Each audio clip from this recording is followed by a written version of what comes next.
After the man she loved passed away, my elder sister chose to enter the palace. Once she became the favored consort, the first thing she did was beg the sovereign to arrange a marriage for me. The sovereign asked, "Does she have a sweetheart?" My sister replied, "The second son of the Shwe clan of South River is exceptionally talented. My younger sister has praised him many times." Then, I received the imperial decree betrothing me as a secondary wife to the second Shwe son. Yet, my sister clearly knew that my heart belonged to the third Shwe son. On the day the marriage decree was issued, my lady, the noble consort, requested the sovereign's grace to return to her family home for a visit. Just like when she was an unmarried daughter, she clung to our mother's arm and apologized. "Father, mother, I didn't mean to." When the sovereign asked if Wanla had a sweetheart, I said it was a son of the Shwe clan of South River. I thought only the third son was unmarried, so it wasn't wrong to say that. But who knew the sovereign would misunderstand? The expressions on our parents' faces softened slightly. Autumn Shun continued. By the time I learned that the sovereign had bestowed my sister upon Theodore Shwe, the imperial decree had already left the palace. I wished to intervene, but who doesn't know the consequence of provoking the emperor's wrath?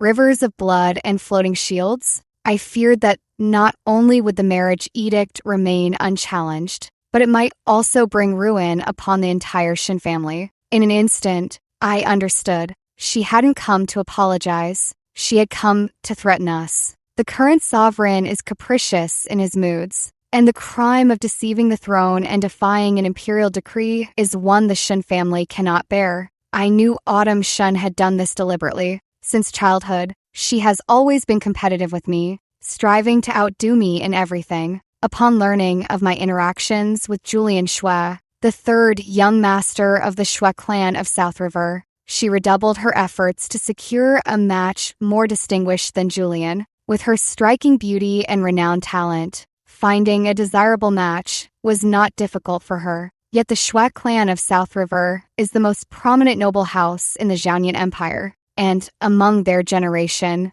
Julian is the only unmarried man of suitable age. There are scarcely any in the entire empire who surpass him in distinction, but Autumn Shin still managed to find one. It was Miles Chui, the young master of the Chui family of Clear River. The Chui family of Clear River was once an aristocratic lineage, though it had declined. But when Miles Chui unexpectedly topped the imperial exams, the family began to show signs of revival. Father assessed Miles Chui for Autumn Shun and was very pleased. Miles Chui was also satisfied with Autumn Shun, just as he was about to come to propose. We received news of his death. Amidst the autumn rain, Autumn Shun's cough lingered, so Miles Chui went alone to the healer's shrine outside the city to pray for her. Mistaken by bandits as a solitary scholar, he was robbed, and excessive force used ended his life. For a month after that, the way Autumn Shun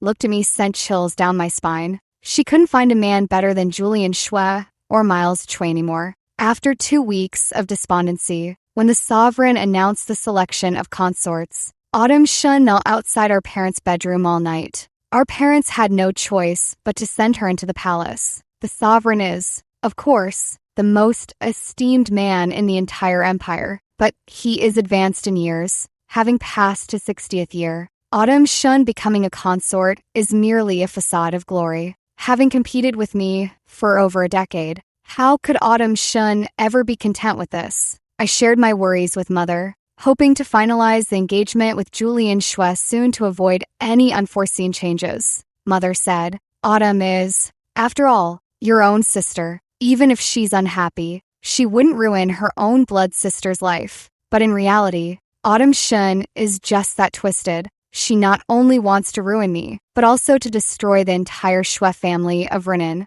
The second young master of the Shwe family and his wife are deeply in love and harmonious. My marriage into their household would be a thorn in their side. At the same time, I would also become a wedge between Theodore Shwe and Julian Shwe, the two brothers. After seeing Autumn Shun off back to the palace, both father and mother came to console me. What's done is done, and she didn't do it on purpose. Fortunately, The Xue family are good people and won't treat you poorly. Everything depends on fate. Perhaps you and Julian Xue just weren't destined to be together deeply enough. The second madam of the Xue family is easy to get along with. If you assist her well in managing the household without contention, she should treat you kindly. Theodore Xue's character, appearance, and talents are no less than Julian Xue's. The lives and honor of all 187 members of the Shen family cannot simply be discarded at will. Hearing those final words,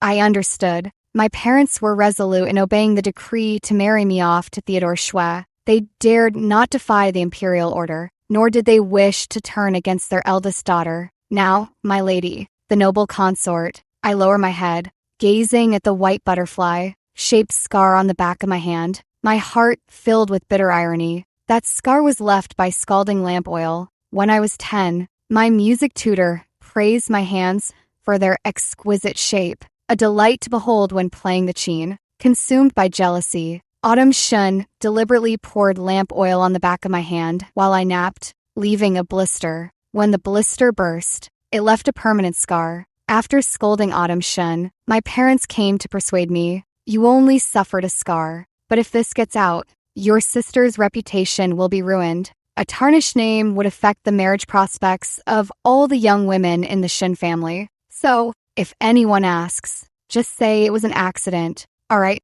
I couldn't bear to be the one who ruined the futures of all the Shun family's daughters. So I could only nod and agree. But that scar was too ugly. To hide the flaw, Mother used a silver needle to drip scalding lamp oil onto the back of my hand, deliberately expanding the scar to the size of a fingernail, transforming it into a butterfly poised in flight. Back then, they never cared whether I was in pain. Now, they don't care whether marrying Julian Xue's elder brother will bring me suffering. My heart felt as though it had been soaked again and again in aged vinegar, aching with bitterness. The third Xue son is here, a maid suddenly announced. The bitterness in my heart suddenly found an outlet. Ignoring my parents' shouts to stop, I lifted my skirts and rushed outside. Wanla, I swear I won't let you marry second brother. Julian Xue promised, wiping away my tears. He always kept the promises he made to me. But this matter was different from all others. The marriage was decreed by the sovereign himself. The Shun family dared not defy the imperial order, and neither did the Renan Xue family. Julian Xue said to me, my lady, Consort Shun is my mother's closest confidant. Although the sovereign favors Consort Shun, his regard for Consort Shun is unique. The prince she bore is intelligent and well-mannered, held in the highest esteem by the sovereign. If Consort Chen intercedes, there may yet be room for maneuver. I found little optimism in his words. It said that a gentleman's word is as unchangeable as a team of 4 horses. How much more so an imperial decree proclaimed throughout the realm. No matter how highly the sovereign regards Consort Chen's son, he would not retract an edict and shame himself. Yet Julian Xue assured me to set my heart at ease, saying he had already devised a plan. 3 days later, when Consort Shen left the palace to worship Buddha and summoned me to meet at the Guardian's monastery, I realized Julian Xue's claim of feasibility was indeed credible.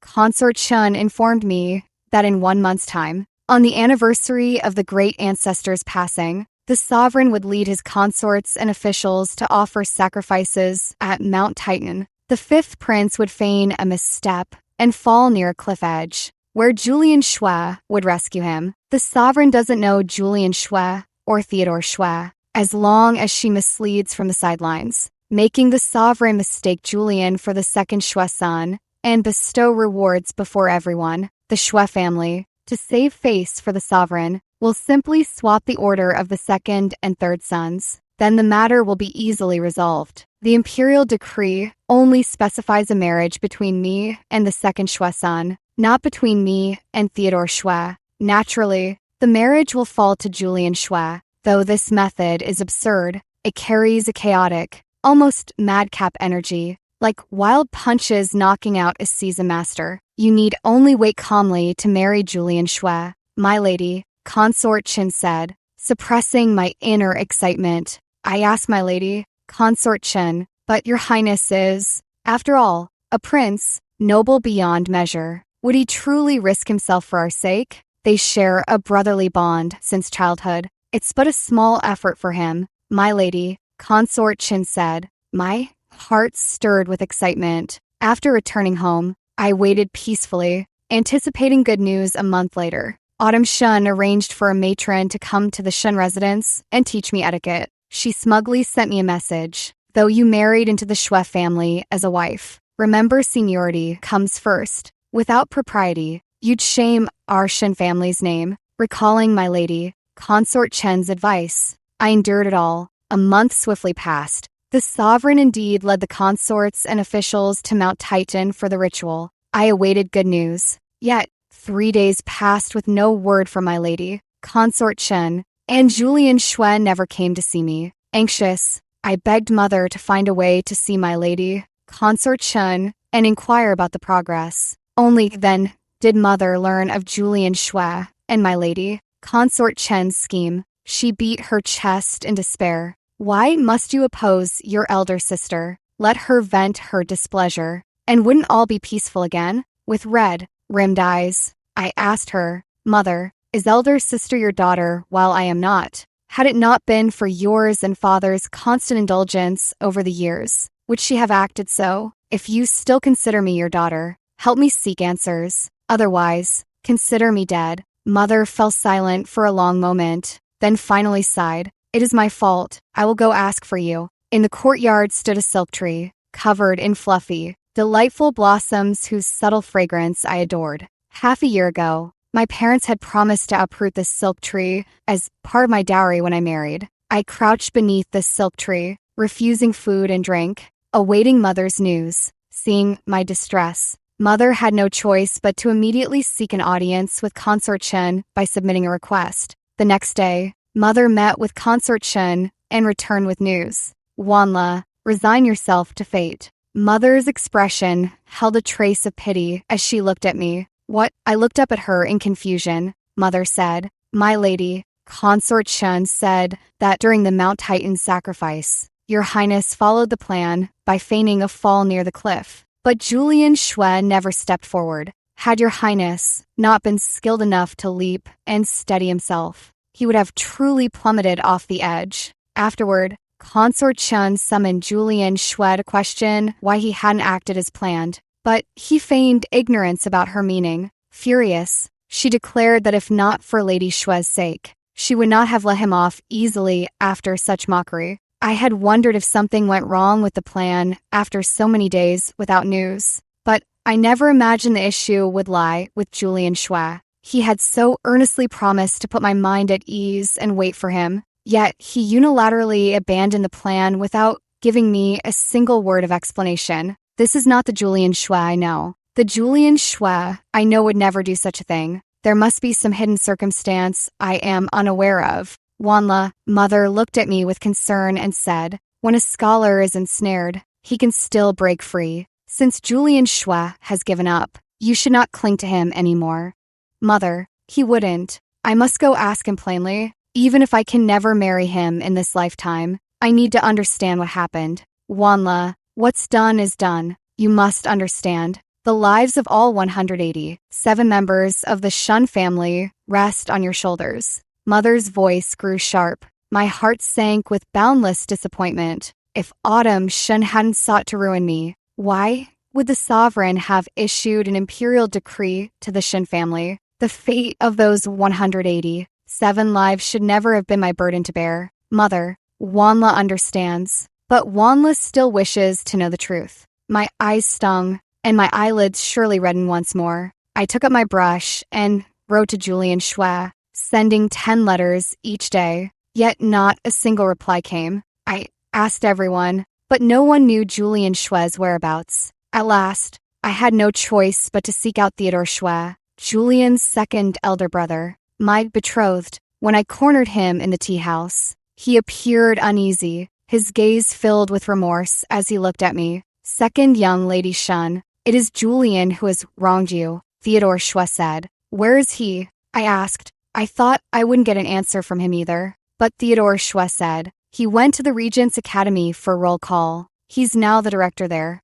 I froze. I knew of the Regent's Academy, a place even closer to the inner court than the Imperial Academy. Every past director of the Regent's Academy has entered the inner court and become a powerful minister of their generation. Julian Xue is only 22, yet he's already entered the Regent's Academy. His future is undoubtedly bright. So, did he give up taking risks for me, for the sake of his career? But still, second brother Xue. How could Julian Xue enter the Regent's Academy without having taken the Imperial examinations? I'm puzzled. Every past director was a dazzling top scholar. Though Julian is exceptionally talented, he hasn't passed the special exams. What qualifies him? Miss Shun, don't ask too much. Just know that the sovereign is old and capricious, Theodore Xue said. Only then did I notice the dark circles under Theodore Xue's eyes and the exhaustion written in his gaze.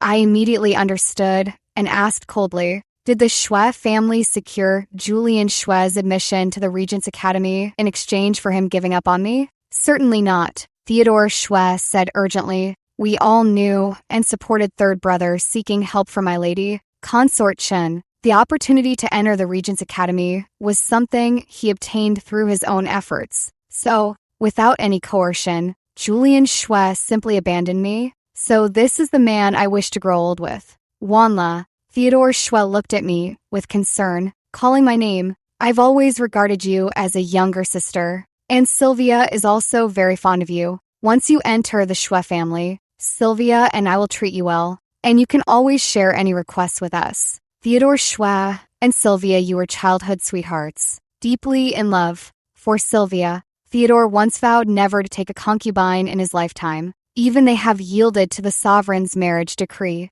What resistance can I possibly offer? On the 7th day of the 5th month, adorned in phoenix crown and ceremonial robes, accompanied by festive music and a colorful bridal sedan, I walked expressionlessly toward Theodore Xue, who had come to fetch his bride, while my father beamed with joy and my mother wept. My lady, the noble consort Autumn Shun, personally came to see me off at the wedding. She leaned close to my ear, smiling with utter malice, and said, "Little sister, why aren't you smiling? It's only been half a month since Miles Chui passed away, yet I can smile while pleasing the sovereign who's 20 years older than our father." Now, facing the youthful second Xue-san, you actually can't bring yourself to smile. You fall far short of me. Theodore Xue was an upright gentleman. On our wedding night, he sat in the bridal chamber the entire night, but at the same time, he kept the candles burning all night,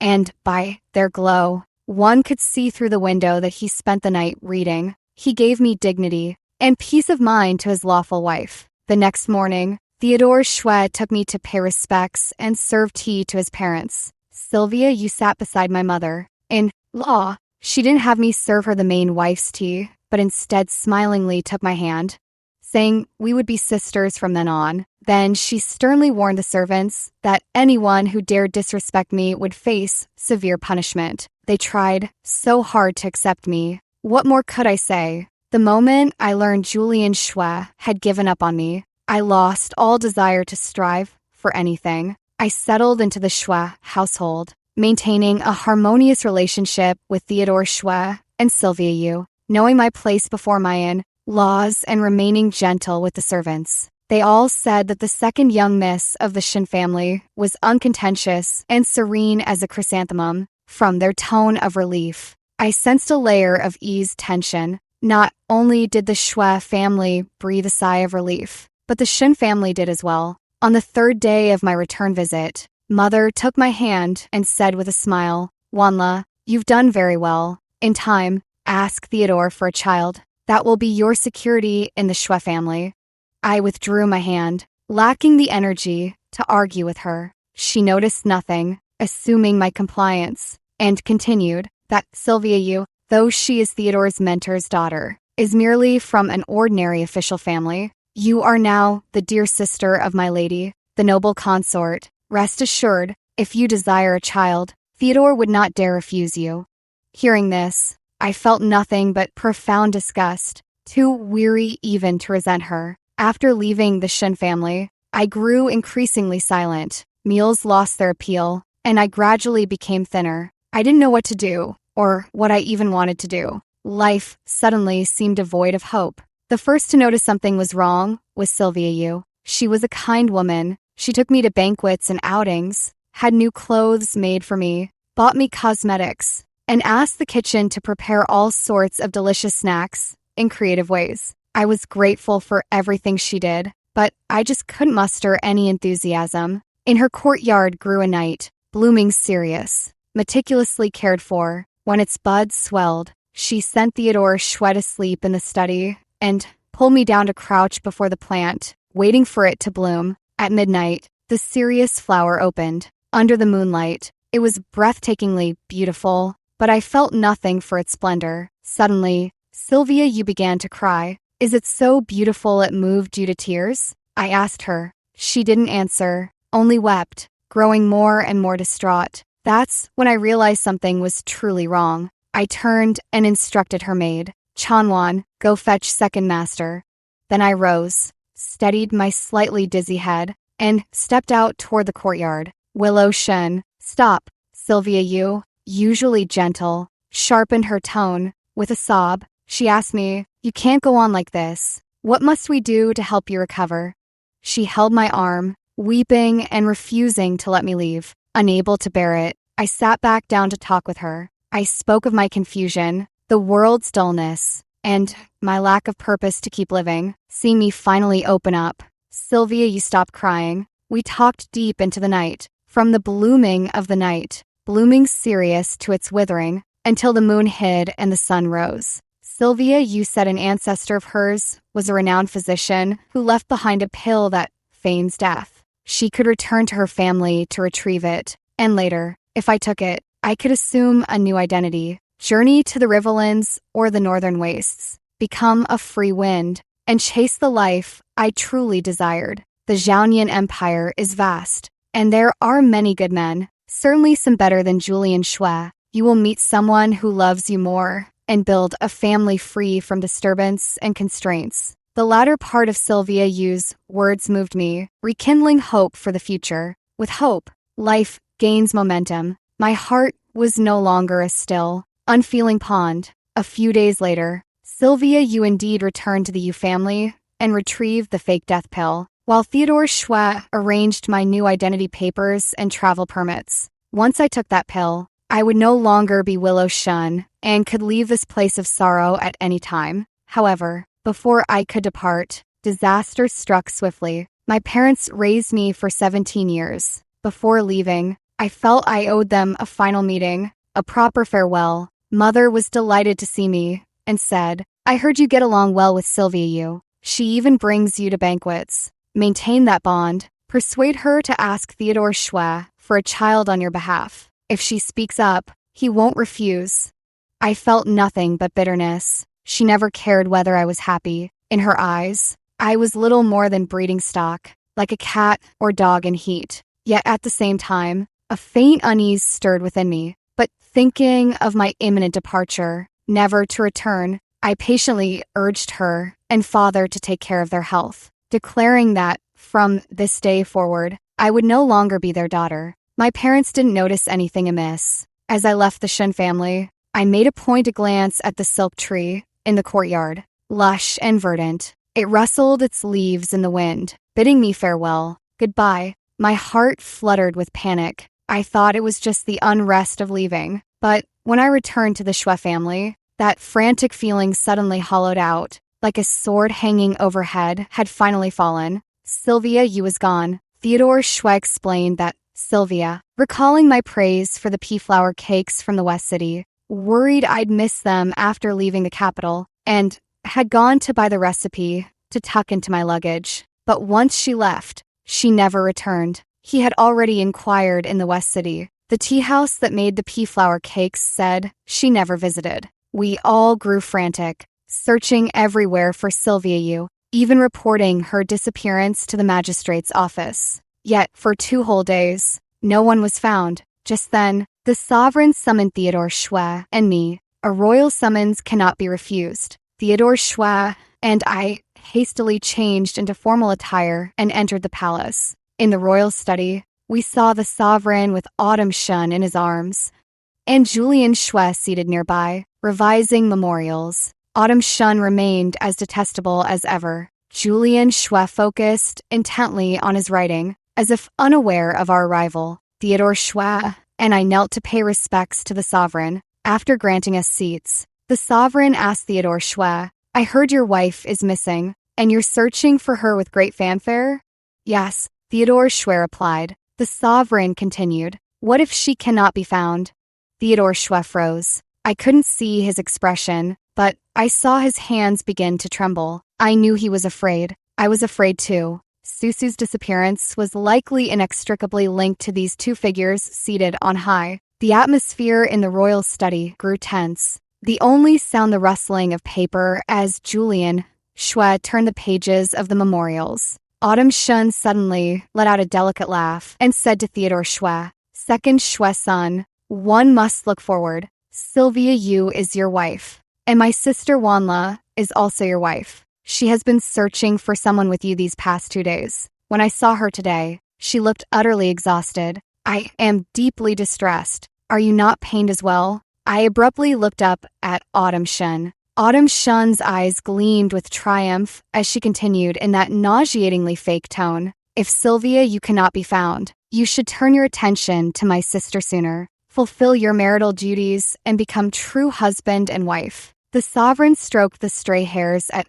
Autumn Shun's temple and said to me, "Wanla, see how much your sister cares for your affairs? You should be grateful." Infinite rage surged in my chest, and my entire body began to tremble. Autumn Shun, how utterly vicious you are." I gritted my teeth and said, "If Sister Sylvia is unharmed, so be it. But if anything has happened to her, I will never let those who harmed her go unpunished. See me like this." Autumn Shun's eyes gleamed with even greater triumph as she taunted, "I never imagined my sister would have such spine."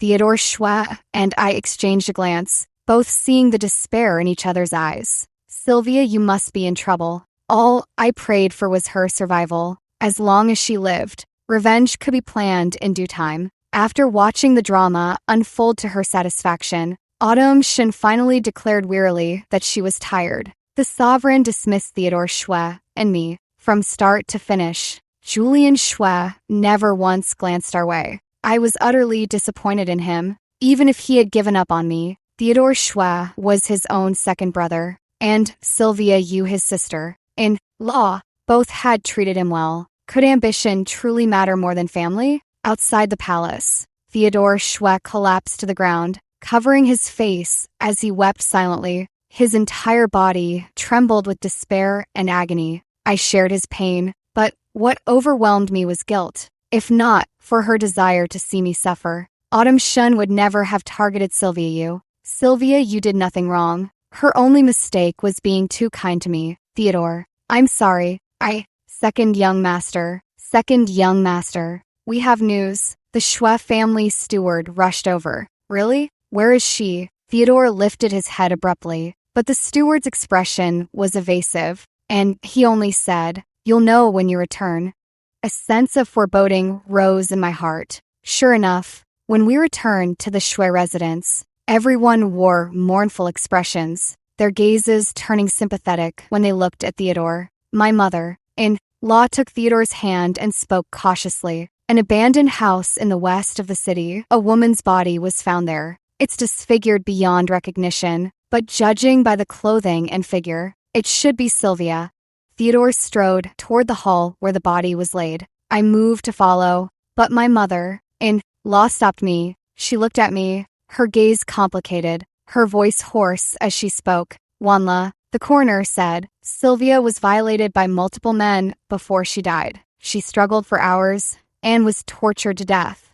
My scalp went numb, and my mind went completely blank. My mother-in-law continued, "Susu and Xingji grew up together since childhood, deeply devoted to each other. Now that Susu has died because of you, if Xingji behaves excessively, you must bear with him." Though her words said bear with him, her tone was commanding. I knew she blamed me. Not only does she blame me, I blame myself too. If not for me, How could Sylvia you have met such a tragic end? That woman, Autumn Shun, used the most vicious method to destroy my heart. Theodore Schwe went mad. He lost his mind after seeing Sylvia Yu's corpse. When he looked at me, his eyes were bloodshot, gleaming with murderous intent, but his inherent kindness made him restrain himself. Instead of attacking me directly, he told me to get out. Driven out of the Schwe family's gate, I sat bewildered on the stone steps at the street corner.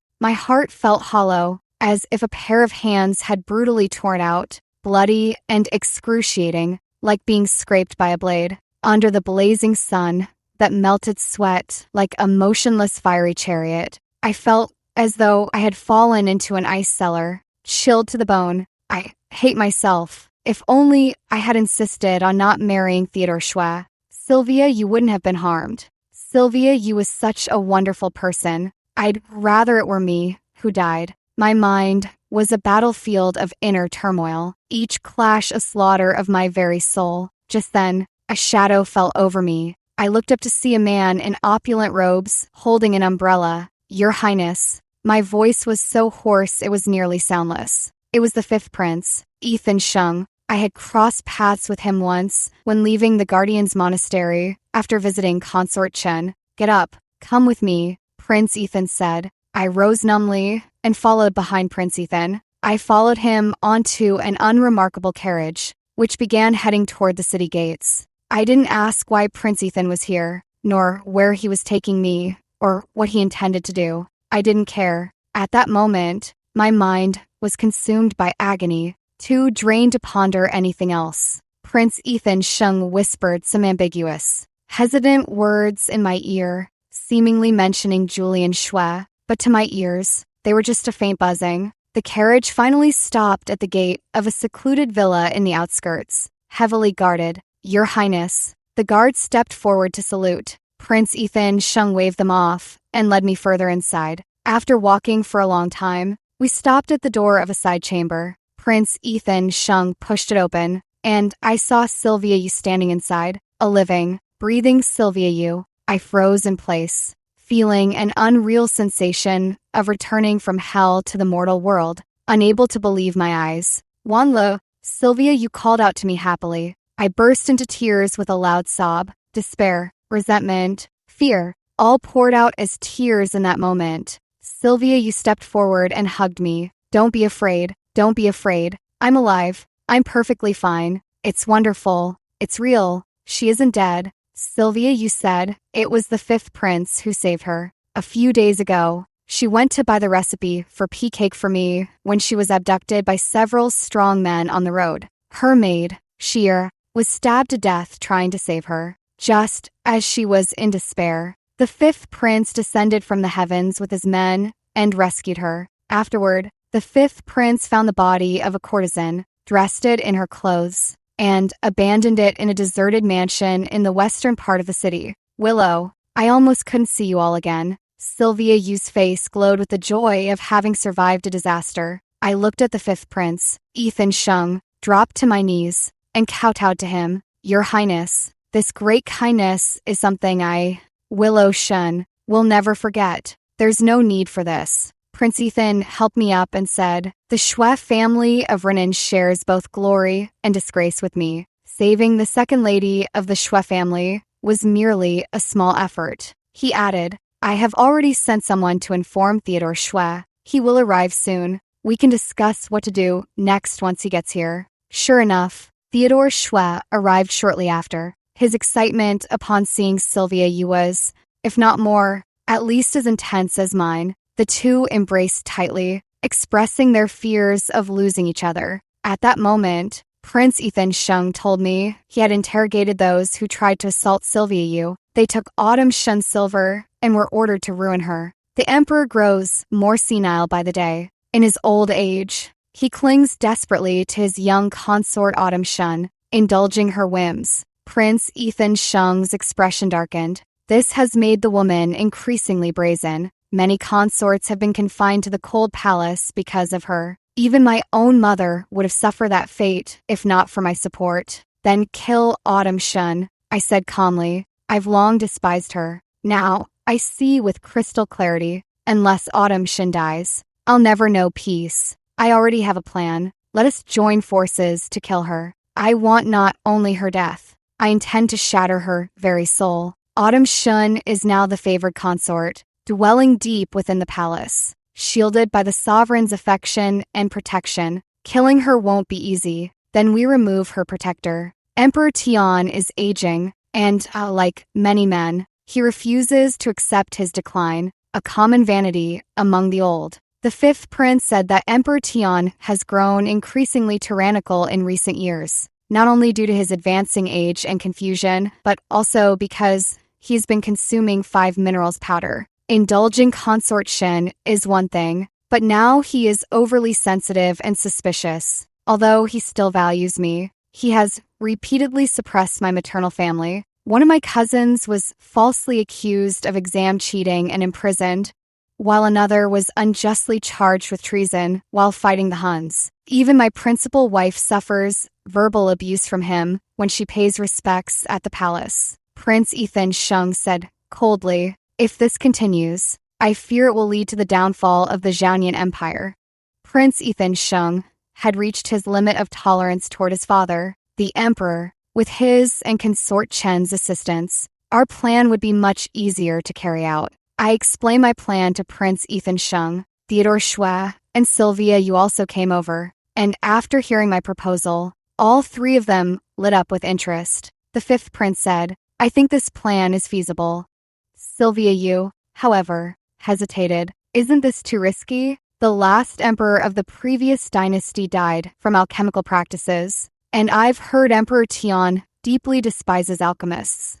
"I am not an alchemist. I am a goddess," I said. The fifth prince added, "Father has grown increasingly tyrannical in recent years, turning the court into his personal domain. Nowadays, the only ones daring to speak out are my maternal grandfather's Chun family and the Renan Shui family. Yet he views both as thorns in his side. The more they advise, the more defiant he becomes. We can use this to our advantage." "Your Highness, you forget, besides the Chun and Shui families, there is another who currently enjoys the emperor's deepest favor." Sylvia Yu reminded. As she spoke, she glanced at me, and though unspoken, I knew exactly whom she meant. Julian Shui. How could such a brilliantly talented and exceptionally gifted young man fail to see through our clumsy schemes? "Do not worry," Prince Ethan Shung assured. "I hold leverage over the person you speak of, a means to ensure his silence in this matter." Thus, the plan was settled. The Shui family announced Sylvia Yu's death. Theodore Shui and Sylvia Yu's profound marital affection was known throughout the Zhaonian Empire. Now that Sylvia Yu was dead, everyone assumed Theodore Shui would sink into despondency. Yet, far from grieving, Theodore Shui instead began conspicuously doting on his politically arranged secondary wife. Fabrics woven with gold and silver threads, exquisite and luxurious headpieces, precious rouge from the Riverlands, all were sent to my courtyard without sparing any expense. Not only were the common folk in the capital astonished, but even the elders of the Shui family thought Theodore Shui had gone mad. The news quickly reached Autumn Shun's ears. She summoned me to the palace for an audience. I flaunted my triumph before her, thanking her for helping me eliminate Sylvia Yu, which made Theodore Shui finally see my worth. I told her that I now realized the second Shui son was far more attentive than the third Shui son. Autumn Shun was furious, her eyes burning with palpable hatred. I couldn't understand it. We were sisters by blood, so why couldn't she bear to see me happy? "Guards, close the palace gates," Autumn Shun suddenly ordered. She sneered at me and said, "It's been too long since we sisters last met. Perhaps you'd like to stay in the palace and keep me company for a while." I was not surprised in the least. The Shui family was now my sanctuary, and she would never allow me to return to that haven. But I feigned panic on my face, deliberately kneeling on the ground wailing, crying and begging her to let me leave. Autumn Shun savored my suffering with satisfaction. The more despair I showed, the more pleased she became. Just as she was gloating triumphantly, the palace maids and eunuchs suddenly fell silent. The palace gates opened, accompanied by the loud announcement of the sovereign's arrival. I breathed a sigh of relief in my heart. A flicker of panic crossed Autumn Shun's face, but she quickly regained her composure and turned to greet the entrance. I followed her gaze toward the door. At that glance, I froze. According to the plan, accompanying the sovereign should have been either the fifth prince or consort Qin, yet standing beside him was actually Julian Xue. After not seeing him for so long, he seemed even more handsome, but his phoenix eyes had grown colder and sharper, inspiring fear. My heart sank, worried he might ruin my plan. Yet, as before, he acted as if I didn't exist. The sovereign looked at my tear-streaked face and frowned, asking, "What happened?" I could hear weeping from the Serenity Palace from afar. Autumn Shin stepped forward gracefully, her eyes mocking as she looked at me, yet her tone was one of exasperation. The second Xue son just lost his wife, yet he indulges Wanla's every whim. The common folk in the capital say he's been hexed. I feared Wanla might do something wrong and tarnish the Shin family century-old reputation, so I called her here to inquire. Hexed? Emperor Tian's tone grew stern. I took a deep breath and defended myself with tearful fragility. Your Majesty, please discern the truth. I am but a weak woman. How could I possibly cast any hex? Perhaps my makeup today made me appear especially delicate. My tearful demeanor was exceptionally charming, and the sovereign's gaze gradually softened with pity. I've also never heard that my sister-in-law practices any dark arts. Julian Xue, who had remained silent until now, suddenly spoke up. Of course she would. Autumn Shin blurted out in agitation. When Willow Shin was 5, she apprenticed under a wandering Taoist who lived in our manor for 3 years. My father only expelled him after discovering he was teaching Willow obscene tricks.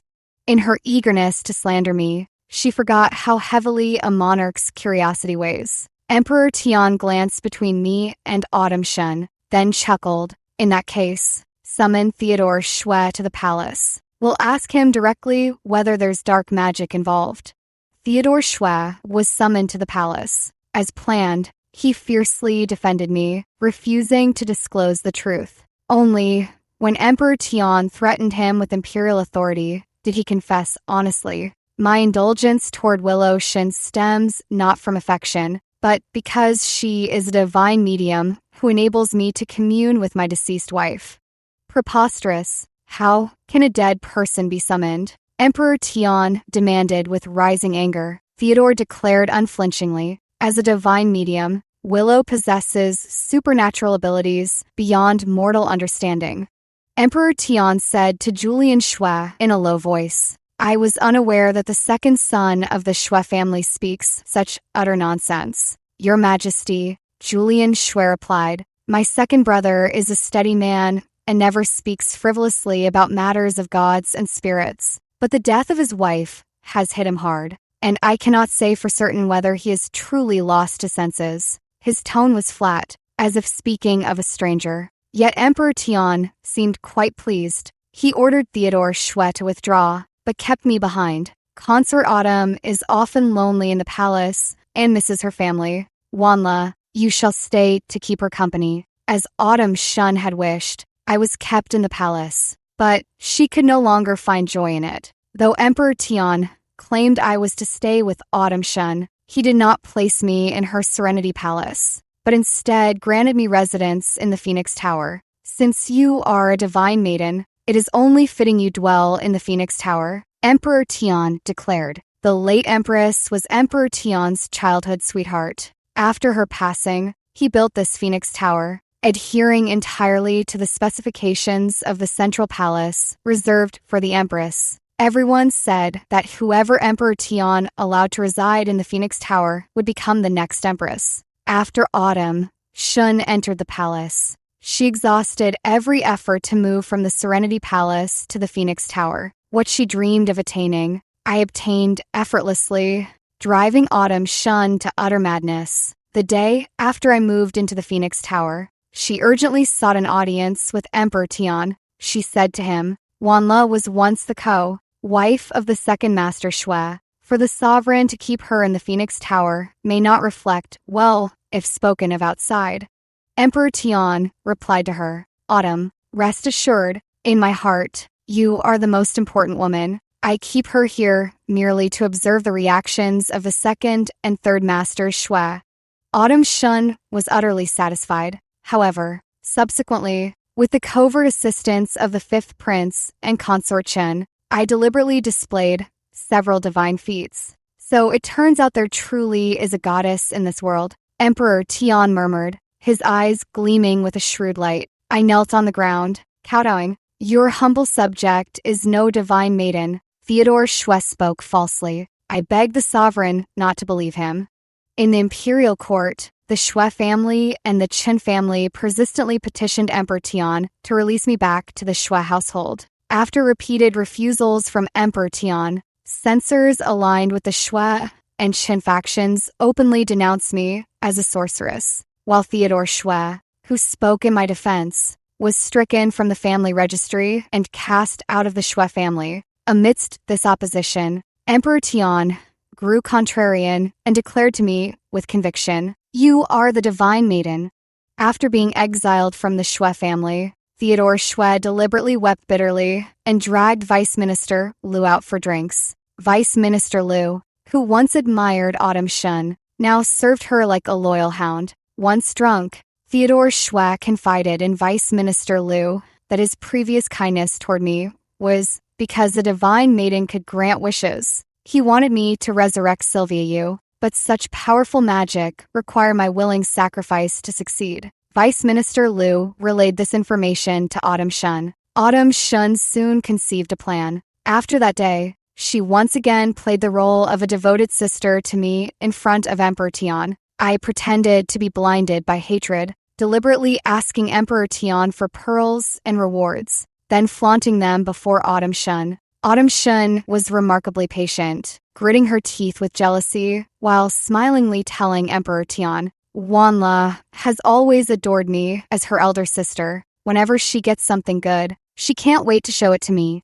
Please forgive our childishness. Your Majesty." Thanks to Autumn Shun's efforts, Emperor Tian soon became convinced of the deep bond between the two of us sisters. He laughed heartily and declared, "The Shen family has given us one imperial consort and one divine maiden. Minister Shun's loyalty to the Zhaonian Empire is clear for all heaven and earth to witness." A look of triumph flashed across Autumn Shun's face. The day after the sovereign made this statement, the drunken words Theodore Shui had spoken before Vice Minister Liu spread throughout the palace and reached Emperor Tian's ears. These are all baseless rumors. Autumn Shin deliberately told Emperor Tian, although Wanla has had some extraordinary abilities since childhood, she absolutely does not possess such power. If my beloved consort says there is none, then there is none. Emperor Tian echoed, his smile not reaching his eyes. On this day,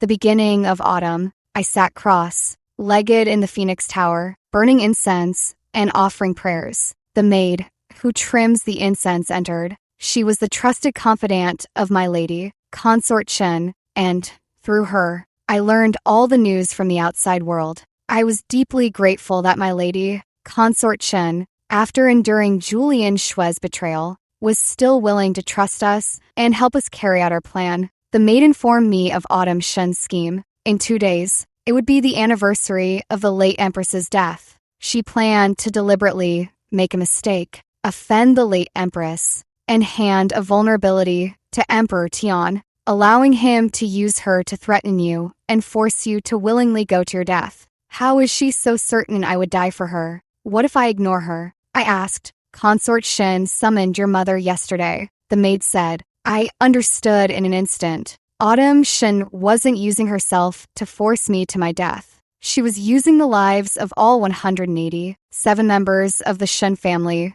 to force me to my death. She was very confident. She thought I still cared about my parents, about the lives of all 187 members of the Shen family. Miss Shen, the maid's eyes held a trace of pity. My lady, Consort Shen says everyone is ready now. All preparations are made, and the east wind has arrived. She bids me ask if you are prepared. Rest assured, I am ready as well. My gaze was firmer than ever before. Autumn Shen, from this moment on, it's a fight to the death. Offending the late empress would at most implicate the 9 clans of the Shen family. If Emperor Tian takes it seriously, blood will flow like rivers. If he does not, it may be lightly overlooked. According to our plan, to eliminate Autumn Shen, we must first remove her protector, Emperor Tian. A charge like offending the late empress is not enough. Thus, even before the late empress's memorial day, on the 2nd day after the start of autumn, a censor at court risked death to admonish, claiming the widely rumored case of over 100 missing infants was committed by Consort Shen. To maintain her beauty, she collected child elixirs to make youth pills, the so-called elixirs being the brains of infants. There was indeed a recent spate of infant disappearances in the capital that had the common folk living in fear. The 5th prince, Ethan Sheng, was tasked with investigating the case and had already determined it was the work of a sinister cult. The case was solved long ago, and the culprits were apprehended. Yet Ethan Sheng kept it under wraps precisely to implicate Autumn Shen today. Emperor Tian had been waiting for a pretext to make me willingly accept death. With the censors weeping bitterly in court, the emperor feigned rage and, though he had always doted on Autumn Shen, didn't even scrutinize the evidence presented before immediately ordering her imprisonment in the imperial dungeon. After court adjourned, Emperor Tian came to Phoenix Tower. Before me, he first vehemently denounced Autumn Shen's heinous crimes, then declared, "Few know of this matter. I am aware of the deep bond between you sisters. Autumn Shen's life rests entirely on your decision." I hadn't expected him to be so impatient. I thought he'd at least send a trusted eunuch to deliver this ultimatum. For an emperor to personally threaten a mere woman like me was truly beneath his station. It seems now that even the emperor is nothing more than this. Without that dragon robe, he was no different from any ordinary man. "What wish does your majesty desire to fulfill?" I asked him with a sorrowful expression. Emperor Tian's eyes gleamed with an eerie intensity. "We desire a youthful body." "Very well. If the sovereign orders my sister's release, this subject's wife is willing to die." I deliberately wept bitterly. "Excellent, excellent." Emperor Tian was exceedingly excited. On the anniversary of the late empress's passing, I donned plain mourning robes, with a cup of poisoned wine set before me. Julian Xue still stood beside Emperor Tian, only this time, I had no heart to observe his expression. Whatever his attitude might be, it no longer mattered to me. I looked toward Emperor Tian. "Your Majesty, please issue the decree." Emperor Tian nodded to his most trusted eunuch, who presented a scroll of bright yellow imperial edict for my review. It was the sacred decree, stating that Autumn Shen's crimes were pardoned. She was to be returned from the imperial prison to the Serenity Palace to resume her position as noble consort. And additionally, she was granted authority over the 6 palaces with the command token, Divine Maiden, Yesuyu. As soon as Consort Shen gives birth to a son, I will name her empress, granting her rightful authority over the 6 palaces. As for the Shen family, granting them nobility and titles is no difficult matter. All this, provided that Emperor Tian's gaze fixed intently on me as he spoke the latter part. "I understand." I smiled at Emperor Tian and said, "Your Majesty, this humble woman is willing to die. If it ensures your Majesty remains vigorous and reigns long and prosperously." The edict was dispatched, and half an hour later, Autumn Shen appeared before me. She still wore the clothes from before her imprisonment, her hair disheveled. Her face showed concern for me, but her eyes were filled with triumph. She believed her plan had succeeded.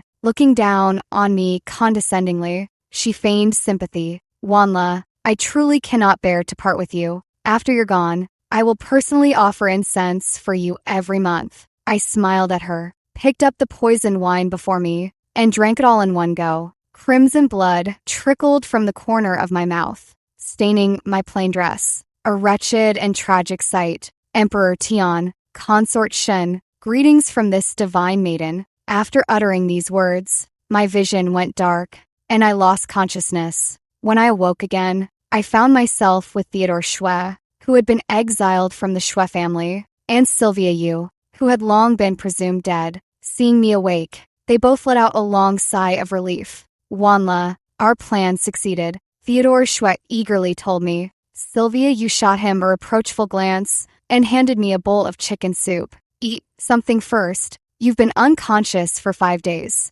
After I finished the soup, Theodore Schwett, with Sylvia's approval, recounted what happened after I drank the poison wine. What I drank that day was not poison, but the Yu family's ancestral feign, death pill. After my death, news of Autumn Shun and the Shun family's pardon spread throughout the royal capital. Originally, the common folk hadn't even known about Autumn Shun's imprisonment, but suddenly, the case of the missing infants spread like wildfire throughout the entire capital overnight. All the citizens were shocked that Consort Shen would commit such atrocities. But what astonished them even more was that the sovereign actually shielded her, a calamitous enchantress. The bewitching consort deludes the ruler. Dozens of indignant scholars gathered to draft a proclamation, planning to sound the people's drum and petition Emperor Tian to execute the enchantress and bring peace to the populace. However, someone leaked the plan, and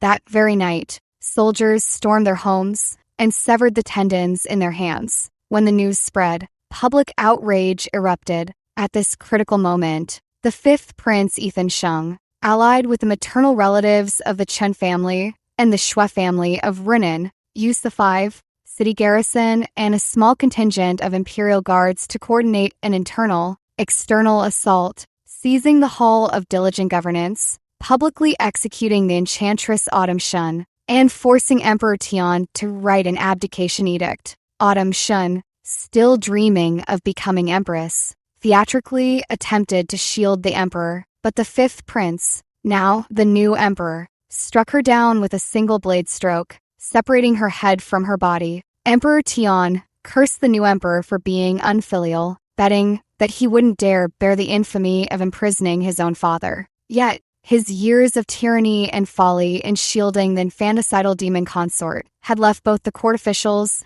and the people of the Zhaonian Empire yearning for a virtuous new sovereign to ascend the throne. Wanla, everything unfolded just as you planned, flawlessly. Now, Emperor Tian is forced into retirement. Autumn Shun has been executed, and the new emperor has granted us permission to leave the capital. From here on, the world is vast. We are free, and you are free too. Free at last. I took a deep breath, gazing out the window at the fine drizzle sprinkling the flowers, feeling a lightness in my heart I had never known before. The shadow Autumn Shun cast over me dissipated completely in that moment. It's truly wonderful. A genuine smile spread across my face. However, Autumn Shun's crimes implicated the Shun family, though the new emperor spared the lives of all 187 members. He stripped them of their official positions, banned the Shun clan from imperial examinations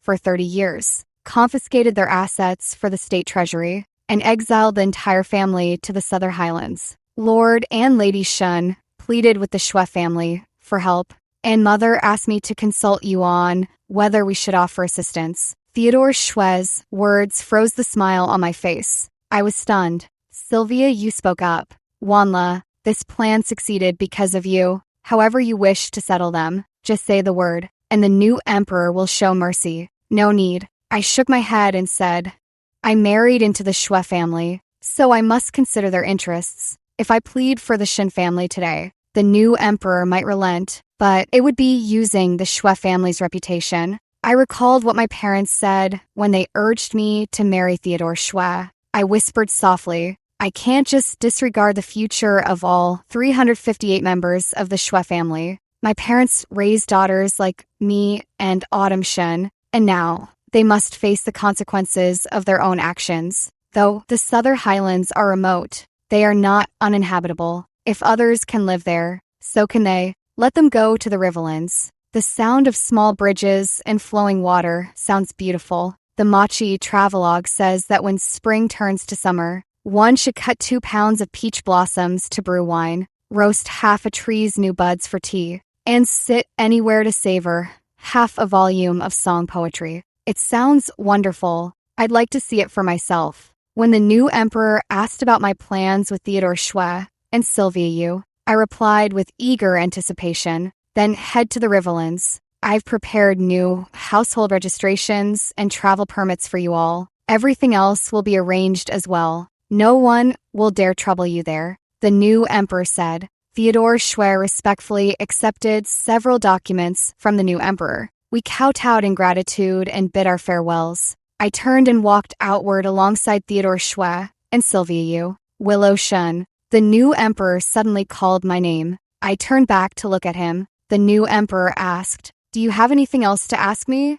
There was a hint of expectation in his eyes. I shook my head. The new emperor sighed and said, "Julian Schwer. He has talent and skill. I've removed him from his position as head of the Regent's Academy and assigned him to the High Court. At his age, joining the High Court is most fitting. If he performs well there, he can be directly transferred to the Ministry of Justice, barring any mishaps. He will eventually become a high-ranking official with far-reaching influence.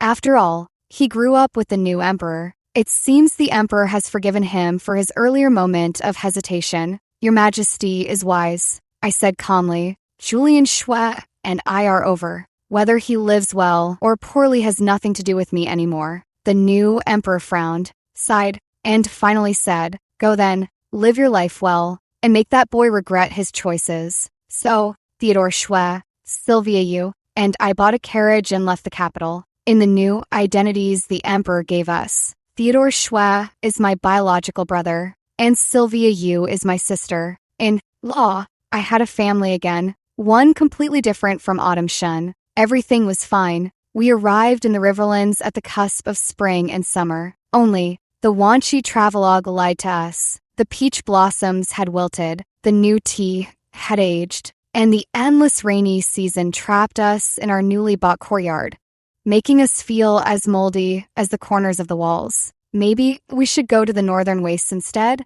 Lone smoke over the desert. Autumn moon on the frontier. Surely those can't be lies. Extra. From the perspective of Prince Ethan Shung, Julian Schwer is my brother, my closest brother. When he came to beg me to secretly protect Willow Shun, I finally learned what cruel things had happened to him. That day at the Mount Titan sacrifice, he unilaterally halted the plan, not because he intended to abandon Willow Shun. Rather, 7 days prior, Autumn Shun had lured him into the palace under the pretense of my mother's name. Then, posing as the noble consort, forced him to drink a cup of tea. He thought if he drank it quickly and left the palace at once, all would be well. The Yu family's medical skills were peerless. Even if he'd ingested a lethal poison, there'd still be a sliver of hope to survive. Yet the tea contained not poison, but a potent knockout drug used on battlefields to subdue horses.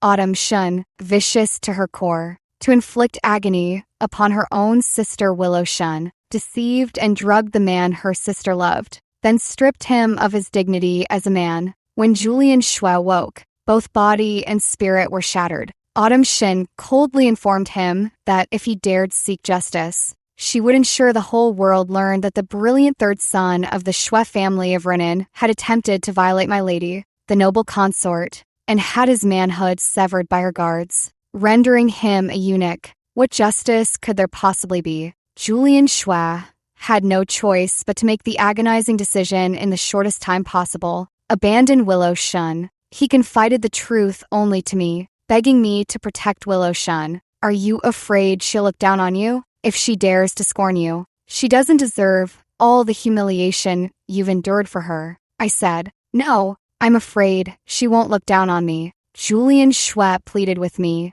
enduring the shame and pain of applying medicine to that place. Your Highness, I fear she'll sink into the mire for my sake and never escape. After all, we were brothers who grew up together, so I agreed. Julian Schwer said, Autumn Shun is now highly favored, and my mother in the rear palace will inevitably clash with her. My father grows more depraved and irrational by the day, so he decided to use his broken body to prepare early. I didn't understand what he meant, but 2 days later, I understood. He requested an audience with my father, volunteered his services, and asked for an official post. My father, wary of the Schwer family's influence in Renan, was reluctant to empower him, so he severed his own roots, swearing loyalty to my father, a noble scion from a prestigious family. So fiercely loyal, he was willing to become a eunuch for me. Years of consuming 5 minerals powder had long eroded his majesty's sanity. He believed Julian Shue's silver, tongue pledges and surrender, defying all ministerial opposition to appoint him as head of the Regent's Academy. He trusted Julian Shue's loyalty, convinced he would one day deliver the entire Shue clan of South River unto him. Julian Shue was recklessly bold, yet I did not stop him. I feared extinguishing his will to live. Autumn Shun remains the most venomous woman I have ever encountered. Seeing Willow Shun wed Theodore Shue as an equal wife, welcomed warmly by the Shue family, she grew restless again, even dispatching assassins to violate and murder Lady Yu of Shue. With my mother's plight in the inner court worsening, my consort returned weeping after every palace visit, while my maternal cousins faced endless false accusations. After rescuing Lady Yu of Shue, Willow Shun, Theodore Shue, and I forged a plan to force His Majesty's abdication and execute the wicked consort. The plan was devised by Willow Shun, and with Julian Shue's covert assistance, we executed it flawlessly. Autumn Shun perished, and the emperor became the retired sovereign amidst the autumn rain and falling wudong leaves. Should we tell Willow Shun the truth? I asked Julian Shue. No. Julian Shue shook his head. It's better for her to hate me than to love me. When Willow Shun came to bid farewell, Julian Shue stood behind the screen. I saw the reluctance in his eyes. So, as Willow Shun turned to leave, I called out to her. I had the urge to tell her everything. Amidst the autumn rain, Autumn Shun's cough lingered, so Miles Chui went alone to the healer's shrine outside the city to pray for her. Mistaken by bandits as a solitary scholar, he was robbed, and excessive force used ended his life. I recalled our childhood war games. Whenever he cornered me, I'd make this gesture, asking him to pretend he didn't see me. Each time, he'd smile, let me go, and turn in another direction. In the end, I did not reveal the truth to Willow Shun, perhaps out of brotherly loyalty, or perhaps out of fear. Fear of losing a brother willing to risk his life for me, and fear of losing a loyal minister of such cunning and capability. Julian Shue side story. The sovereign is a good ruler. Civil and military officials, as well as the common people across the land, all praise him. Yet, his ascension to the throne was achieved through unclean means. To secure a glorious legacy in history, the truth of storming the palace and executing the enchantress must never be revealed. He is my brother, but he is also the emperor. The best way to bury the truth is to silence forever those who participated in that scheme. Shortly after his enthronement, he released Wanla, second brother, and second sister, in law. Yet, the household registrations and travel permits for their new identities were provided by him. The emperor's heart is inscrutable. No one knows when he might change his mind. Therefore, I must stay behind to serve as his blade, eliminating all threats, great and small, within and beyond the court. As long as I remain a useful blade, Wanla and the others can live in peace for the rest of their lives. And for that, I am content.